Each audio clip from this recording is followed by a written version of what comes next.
I know I can't fit in. See, at the Grammys on the stage, Beyonce is exalted. You put her amongst the saints of God, and she'll feel like she's less than a human amongst the saints.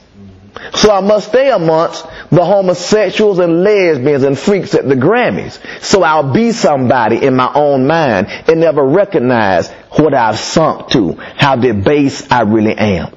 I don't want to see that. So I don't want to be in front of that. So now you see why very few people come to the real gospel. What does it do? It turns the light on you and me and examines the state of the human heart. And I don't want to identify with and see myself for what I really am. So in my own mind, I escape and put it on somebody else. The gospel never examines anybody else. The gospel only examines me. Even if I'm saying it, it's still examining me. See, if you channel God, if God comes through you, He don't stop because of you. You know what I'm saying? The gospel will examine me as I'm talking about it. I'm listening to me too, and I gotta look at me and say, man, if you're really channeling God, you're not conscious of yourself. It examines you as you're talking. And you gotta now go back, throw yourself on the altar and say, God, this thing is rough. This thing cuts everybody up, cuts you in pieces, me in pieces, everybody. Because it's a genetically mutated state. It's not about what you do or what you don't do. It's what you are. What I've become. You did what you did because of what you had become. The acts don't make you the thing. The thing makes you do the acts. I do what I am because of what I am. Introductions to this mutant only makes the mutant come to the surface.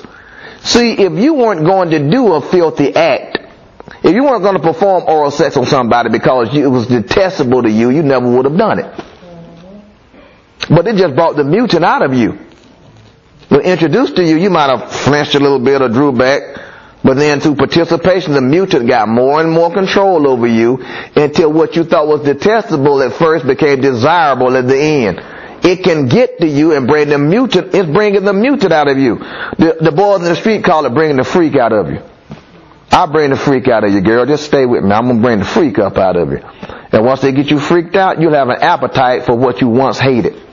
They got those girls drinking semen for water, longing to taste the taste of feces in somebody's behind. See, and people in church say, don't be so graphic. See, you shouldn't be using those terms in the house of God. I see you hiding out yourself, ain't you? You doing this stuff, ain't you, fella? I know you don't want me using those terms because it's exposing you for what you're doing. The church is a filthy cesspool of filth, just like the world, because the people are participating in the filth. And it's not being confronted until God gathers up His jewels, sanctifies the church, and stands that church up as a man, as his viceroy, as his representative. What's going to be the character traits of it? Patriarchal in order. Men in leadership through servanthood. Not domination. A proud, domineering man is nothing but a homosexual cloaking. You get a guy that's proud and boastful, an NFL player beating on his chest, scoring a touchdown with 2 earrings in his little ears, his little plaits coming from under his little helmet, with the little tattoos over his little body and his little arms, pounding on his chest thinking that's making him a man. You a girl. Look at the guy playing safety for the Pittsburgh Steelers with long black hair draping down his shoulders, making shampoo commercials, talking about his little black tresses coming down his shoulders. The little Polamahu or whatever his name is, Troy Polamahu. My little black tresses. Man, what are you doing? What are you doing? Where's Vince Lombardi? Chuck Knox? Tom Landry? Where are these guys?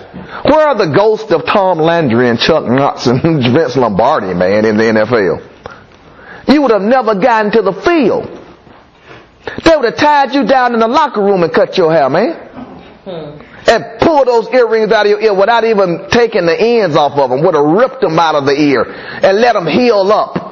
Then we'll just rip them out and let the breaks in no stitches. You heal up, man. Your ears will be a little wider there because they're going to heal up raw.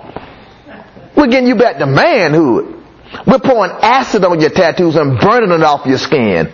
And let it walk around with your skin raw until it heals back up. What are we doing? Soft, tenderoni sissies everywhere. From the outhouse to the White House.